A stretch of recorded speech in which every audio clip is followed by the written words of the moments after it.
బతుకమ్మ కథ. అనగనగా ఒక రాజు. ఆ రాజుకి 7 కొడుకులు, 1 కుమార్తె. 7 కొడుకులకి వివాహాలు జరిగినవి. కూతురికి కూడా ఈడు వచ్చిందని తగిన వరును చూచి అంగరంగ వైభవంగా వివాహం జరిపిస్తారని ఆ రాజ్య దంపతులు. కొన్ని రోజులకు ఆ రాజ్య దంపతులు కాశీయాత్రకు బయలుదేరుతూ ఆ కొడుకులకు కుమార్తెను జాగ్రత్తగా చూసుకోమని ఆ రాజ్య బాధ్యతలు ఒప్పచెప్పి బయలుదేరుతారు. ఇది ఇలా ఉండగా కొన్ని రోజులకు దసరా పండుగ వస్తుంది. దసరా పండుగకు మహిళలందరూ గౌరీదేవిని పూజించటం ఆనవాయితీగా వస్తుంది. ఈ ఆచారాన్ని ఆ రాజకుమార్తె కూడా పాటించాలని గౌరీదేవి పూజకు వెళ్దాం అనుకుంటుంది. ఈ క్రమంలో పెద్ద వదిన వద్దకు వెళ్ళి, వదిన నేను గౌరీ దేవిని పూజించడానికి వెళ్దాం అనుకుంటున్నాను. నాకు పట్టుచీర, పట్టు రవిక, కాళ్ళకు కడియాలు కావాలని అడుగుతుంది. పెద్ద వదిన నేను ఇప్పుడు ఇవ్వడానికి పని మీద ఉన్నానని జవాబు ఇస్తుంది. రెండో వదిన వద్దకు వెళ్తుంది. వదిన నేను గౌరీదేవిని పూజించటానికి వెళ్తాను. నాకు నీ పట్టుచీర, పట్టు రవిక, కాళ్ళకు కడియాలు కావాలని అడుగుతుంది. ఆ వదిన నేను పుట్టింటి వద్ద మర్చి వచ్చాను అని జవాబు ఇస్తుంది. చేసేది లేక మూడో వదిన వద్దకు వెళుతుంది. నేను పిల్లల పని మీద ఉన్నాను అని జవాబు ఇస్తుంది వదిన. 4వ వదిన, 5వ వదిన, 6వ వదిన వద్దకు కూడా వెళ్తుంది. వారు కూడా ఏదో ఒక సాకు చెప్తారు కానీ పట్టుచీర ఇవ్వరు. ఇక 7వ వదినకు వెళుతుంది. ఆ వదిన తలుపు తీసి ఏమిటి ఇలా వచ్చావు అని అంటుంది. అప్పుడు ఈ ఆడపడుచు నేను గౌరీదేవి పూజకు వెళ్దామని అనుకుంటున్నాను. నీ పట్టుచీర, పట్టు రవిక, కడియాలు కావాలని జవాబు ఇస్తుంది. పట్టుచీరకు పసుపు అంటకూడదు, రవికకు గంధం అంటకూడదు, కాళ్ళ కడియాలు చొట్టల పోకూడదు. అలా అయితేనే ఈ రక్తాన్ని తిలకంగా పెట్టుకుంటాను అని చెప్పి ఇస్తుంది. అవి ధరించి గౌరీదేవి వద్ద పూజకు వెళ్తుంది. అలాగే గౌరీదేవిని స్మరణ చేస్తూ కూర్చుంటుంది. అక్కడికి వచ్చిన అమ్మలక్కలు కాళ్ళకు పసుపు రాసుకోకుండా, మెడకు గంధం పూసుకోకుండా, దిష్టి తీయకుండా ఇలా గౌరీదేవిని పూజించితే భర్తకు అరిష్టం జరుగుతుంది అని చెప్తారు. ఆ మహిళలు చెప్పింది విన్న తర్వాత ఈ కుమార్తెకు భయమేసి వెంటనే కాళ్ళకు పసుపు రాసుకొని, గంధము పూసుకొని, దిష్టి తీసి గౌరీదేవిని పూజిస్తుంది. ఆటపాటలు ఆడి పాడి అలసిపోయి ఇంటికి వెళుతుంది. మరుసటి రోజు 7వ వదిన వద్దకు వెళ్ళి వదిన మీరు ఇచ్చిన చీర, రవిక, కడియాలు అని చెప్తుంది. అప్పుడు ఆ వదిన నేను పని మీద ఉన్నాను, కొక్కానికి తగిలించు అని చెప్తుంది. తగిలించి వెళ్ళిపోగా ఆ ఆడపడుచు పని ముగించుకొని ఇల్లాలు ఆ చీర, రవికను చూసుకుంటుంది. చీరకు పసుపు అంటి ఉంటుంది, రవికకు గంధం అంటి ఉంటుంది, కాళ్ళ కడియాలు చొట్టలు పోయి ఉంటాయి. ఈ ఆడపడుచు అనుకున్నంత పని చేసింది అనుకుంది. చీర, రవికను చింపి పడవేస్తుంది. కడియాలను మరింతగా చొట్టకొట్టి పక్కన పెడుతుంది. ఇప్పుడు ఆశలు కట్టి ఎదిరిస్తుంది. ఇంతలోనే భర్త రానే వస్తాడు. ఏమిటి తలకు గుడ్డ కట్టుకొని పడుకున్నావు అని అడుగుతాడు. నాకు తలనొప్పిగా ఉంది, మీ చెల్లెలు ఇలా చేసింది అనేసి ఆ చీరను, రవికను, కడియాలను చూపిస్తుంది. మీ చెల్లిని చంపి ఆ రక్తాన్ని తిలకంగా పెడితేనే నాకు తలనొప్పి తగ్గేలా ఉంది అని జవాబిచ్చి పడుకుంటుంది. చేసేది లేక ఆ భర్త ఉదయాన్నే అన్నము మూట కట్టుకొని కాకుల దూరని కారడవి, చీమల దూరని చిట్టడవికి వెళ్ళి గద్దని చంపి ఆ రక్తాన్ని తీసుకువచ్చి భార్యకి తిలకంగా పెడతాడు. ఆ భార్య ఎంతో సంతోషంతో లేచి నల్లగా ఇళ్ళలికి, తెల్లగా ముగ్గులు పెట్టి, కొత్త చీర కట్టి కట్లా కట్లా కడవ తీసుకొని మెట్ల బావికి నీళ్ళకి వెళుతుంది. అక్కడ అమ్మలక్కలు చూసి కలవారి కోడలు గద్దనెత్తురు పెట్టుకొని వచ్చింది ఏమిటో గుసగుసలాడతారు.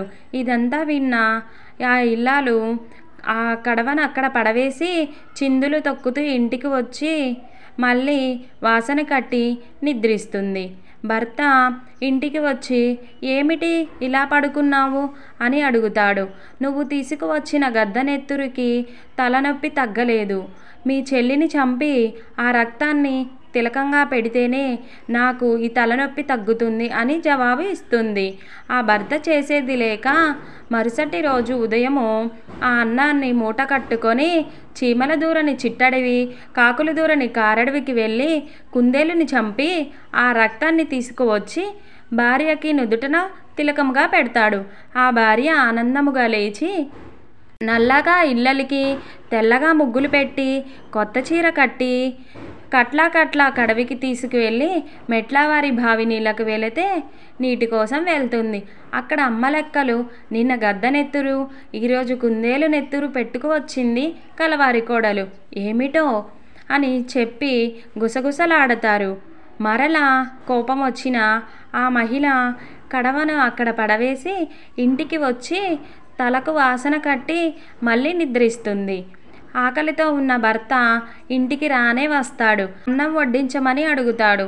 లేదు, నాకు తలనొప్పి తగ్గలేదు. నిన్న గద్దనెత్తురు, ఈరోజు కుందేలు నెత్తురు తెచ్చి పెట్టావు. నాకు తలనొప్పి తగ్గదు. మీ చెల్లిని చంపి ఆ రక్తాన్ని తిలకంగా పెడితేనే ఈ తలనొప్పి తగ్గుతుంది అని జవాబిచ్చి మరలా పడుకుంటుంది. ఇక గక్షింతరం లేక అన్నల వద్దకు వెళ్ళి చెల్లిని అత్తవారింటికి దిగబెట్టి వస్తారు.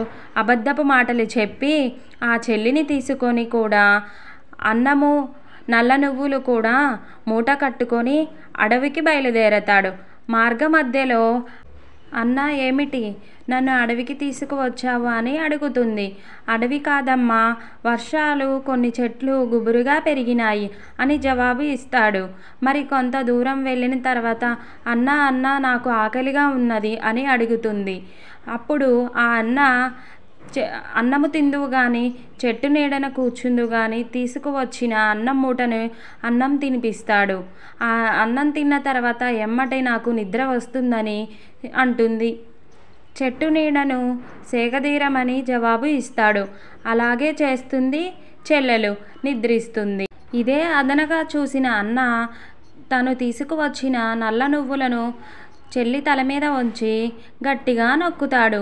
ఆ చెల్లి మరింత గాఢ నిద్రలోకి జారుకుంటుంది. ఇప్పుడు మెల్లగా ఆ అన్న చెట్టుపైకి ఎక్కుతాడు. సూది వేస్తాడు. చెల్లి చనిపోదు. దబ్బనం వేస్తాడు. ఆ పైనుంచి మరణించదు. ఇప్పుడు కత్తిడి వేస్తాడు. కరకర నరాలు తెగిపోయి చెల్లి మరణిస్తుంది. ఇప్పుడు కిందకు దిగి వచ్చి ఆ రక్తాన్ని తీసుకువెళ్ళి భార్య నుదుటన తిలకంగా పెడతాడు. ఆ ఆనందంతో ఆ ఇల్లాలు నల్లగా ఇళ్ళలికి తెల్లగా ముగ్గులు పెట్టి కొత్త చీర కట్టుకొని కట్లా కట్లా కడవ తీసుకొని మెట్ల వారి బావి నీళ్ళకు వెళితే నీళ్ళు కోసం వెళ్తుంది. అక్కడ అమ్మలెక్కలు మొన్న గద్దనెత్తురు, నిన్న కుందేలు నెత్తురు, ఈరోజు మనిషి నెత్తురు పెట్టుకొని వచ్చిందని కలవారి కోడలు అని చెప్పుకొని నవ్వుకుంటారు. ఇది విన్న ఆ ఇల్లాలు ఎంతో సంబరపడి కడవ నిండా నీళ్లు తీసుకొని ఇంటికి వచ్చి పంచపక్ష పరవన్నాలు వండిస్తుంది. ఇది ఇలా ఉండగా ఆ అడవిలో ఆడపడుచు తల పూలవనంలా, పొట్ట బావిలా, కాళ్ళు పాకుళ్ళులా, చేతులు చాంతాడులా మారిపోతాయి. ఇది ఇలా ఉండగా కొన్ని రోజులకు యాత్ర ముగించుకొని తిరిగి ప్రయాణమయ్యి వస్తారు రాజ్య దంపతులు ఆ అడవి మార్గాన. అక్కడ పువ్వులు చూసి తల్లి కూతురికి తీసుకువెళ్ళాలనే ఉద్దేశంతో పువ్వులు కొయ్యబోతుంది. అప్పుడు ఆ చెట్టు ముట్టకు ఓ అమ్మ, ముడితే నీ చెయ్యి కందేను, మాయదారి వదిన చెప్పిందని దోషకారి అన్నయ్య పొడబొడిచి అని అంటుంది. ఏమిటి ఈ చెట్టు ఇలా అంటుంది అనేసి రాజుగారు కొయ్యబోతారు. ముట్టకు ముట్టకు ఓ నాన్న ముడితే నీ చేయి కందేను, పాపకారి వదిన చెప్పిందని దోషకారి అన్నయ్య పొడబొడిచి అని పలుకుతుంది.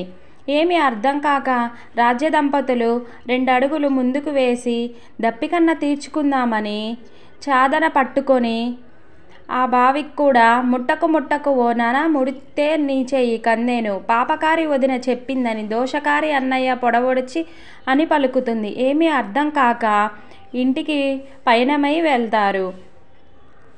ఇది ఇలా ఉండగా కుమార్తె కూడా కనిపించలేదు ఇంట్లో. ఇంటికి వెళ్ళిన మహారాజు జరిగిందంతా కుమారులకు చెప్తాడు. ఇప్పుడు కొడుకులను, కోడళ్లను, వీపరాల్ని, వియ్యంకుడిని, ఆ అల్లుడు గారిని తీసుకువెళ్ళి అడవికి వస్తారు. పెద్ద కొడుకుని పువ్వులు కొయ్యమని అంటారు మహారాజు.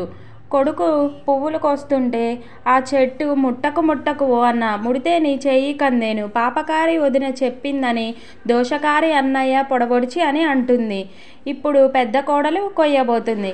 ముట్టకు ముట్టకు ఓ వదిన ముడితే నీ చెయ్యి కందేను, పాపకారి వదిన చెప్పిందని దోషకారి అన్నయ్య పొడబొడిచి అంటుంది. అలానే మిగతా 5గురు అన్నలు వదినలు కొయ్యబోతారు. అలాగే పలుకుతుంది. ఇప్పుడు చివరిగా 7వ అన్న పువ్వులు కొయ్యబోతాడు.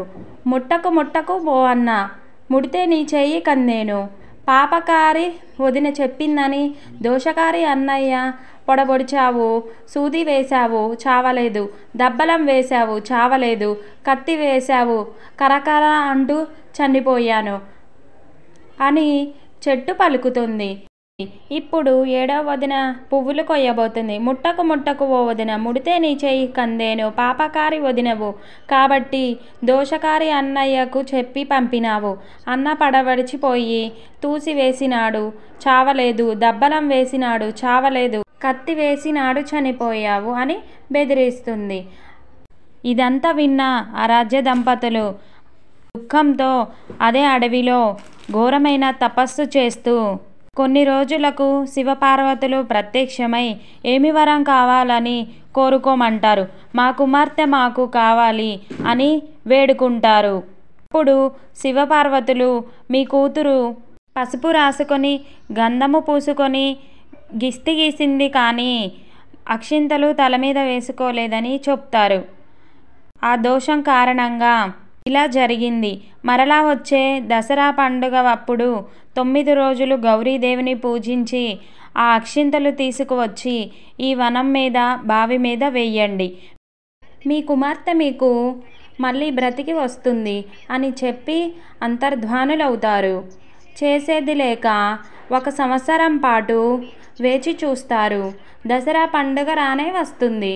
ఆ 9 రోజులు అందరూ భక్తి శ్రద్ధలతో గౌరీదేవిని పూజించి ఆ అక్షింతలు తీసుకువచ్చి చెట్ల మీద, బావి మీద, చాంతాడు మీద, పాకుళ్ళ మీద వేస్తారు. అప్పుడు ఆశ్చర్యపరుస్తూ 6 సంవత్సరాల బాలకుమారి లేచి వస్తుంది. మళ్ళీ బ్రతికి వచ్చినందున ఈమె బతుకమ్మ అయింది. కలకాలం బ్రతికి ఉండాలని బతుకమ్మ అని పిలుస్తారు. ఆ తల్లిదండ్రులు పార్వతీ పరమేశ్వర్ల దయ వలన బతికిన బతుకమ్మను పవిత్రురాలు. ఈ కథ విన్నవారికి, చెప్పిన వారికి అష్టైశ్వర్యాలు, భోగభాగ్యాలు కలుగుతాయని పార్వతీ పరమేశ్వరులు దీవించారు. అప్పటి నుంచి దసరా నవరాత్రులలో ఈ బతుకమ్మను పూజించటం ఆనవాయితీగా వస్తుంది. వీరందరూ దసరా నవరాత్రులలో ఈ బతుకమ్మను భక్తి శ్రద్ధలతో పూజిస్తారని ఆ తల్లి చల్లగా దీవిస్తుంది. సర్వేజనా సుఖినో భవంతు, లోకా సమస్త సుఖినో భవంతు. ఈ అందమైన బతుకమ్మ కథను నచ్చినట్లయితే లైక్ చేయండి, షేర్ చేయండి, మన ఛానల్ను సబ్స్క్రైబ్ చేయండి. Thank you friends.